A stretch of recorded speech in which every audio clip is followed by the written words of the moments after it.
A single apple can spark a thought. I'm Edwin. In the previous video, we discussed a troubling question. Why are traditional economic cycles no longer working? Commodity prices no longer predict the economy. Gold is rising even when real interest rates are high. Stock market valuations are disconnected from corporate earnings, and supply is no longer responding to price signals the way classical theory predicts. All of these signs point to the same conclusion. The traditional cycle framework is losing its explanatory power. But if economic cycles are fading, what is replacing them? To understand what is happening today, we need to zoom out, far beyond business cycles, far beyond the stock market. We need to look at something much bigger, the cycle of world order. A world order cycle refers to the large-scale restructuring of the global political, economic, and monetary system.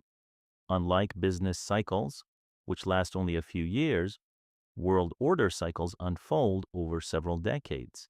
Typically, these transitions occur every 50 to 80 years.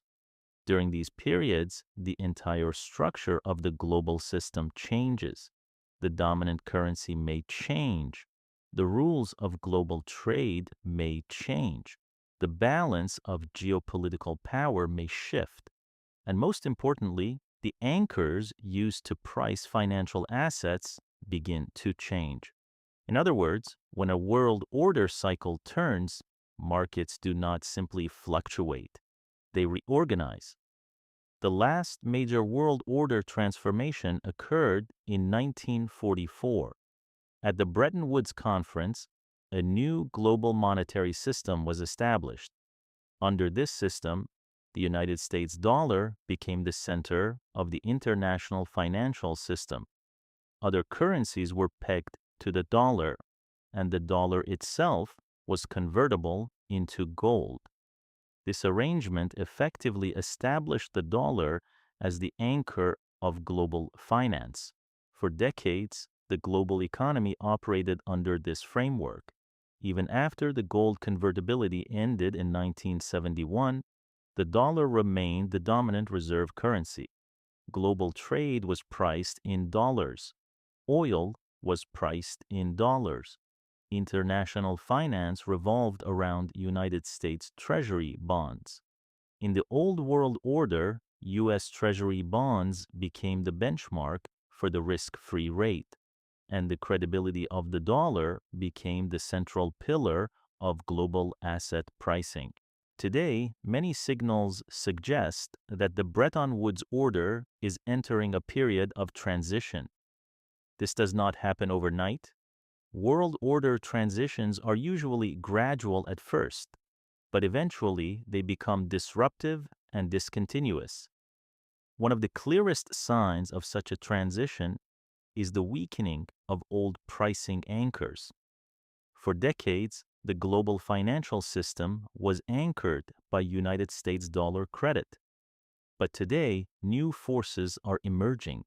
Central banks around the world are increasing their gold reserves. The share of gold in official reserves has risen from around 10% in 2015 to roughly 17% by 2025. At the same time, some countries are exploring alternative settlement systems, digital currencies, regional payment networks, even cryptocurrency reserves. These developments suggest that the global financial system may be moving toward a multi-anchor structure.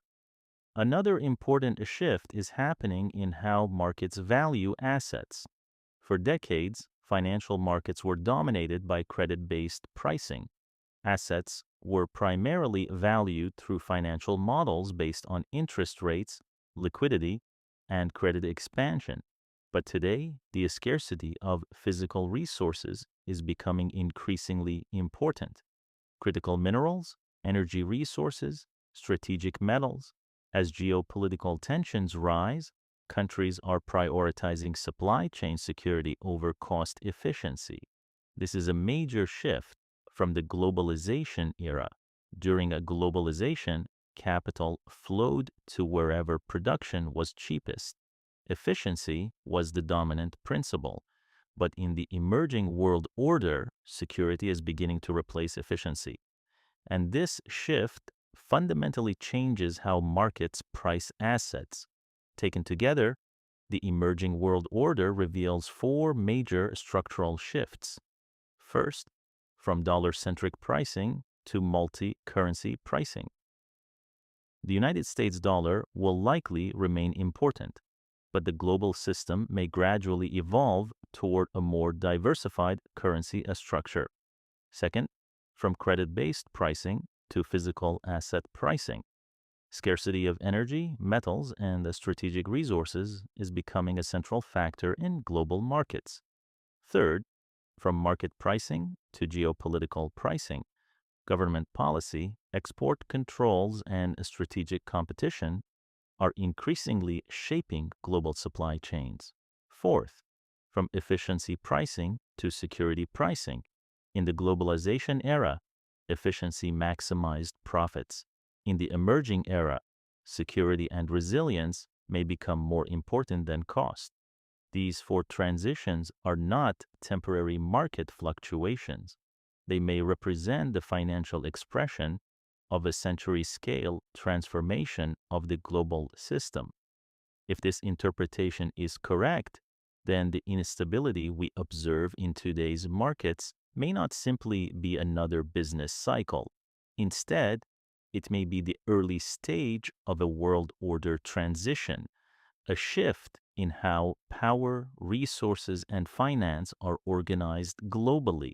For investors, understanding this shift may become one of the most important challenges of the coming decades. Because when the world order changes, the rules of markets change as well. And the assets that perform best in one system may not be the ones that succeed in the next.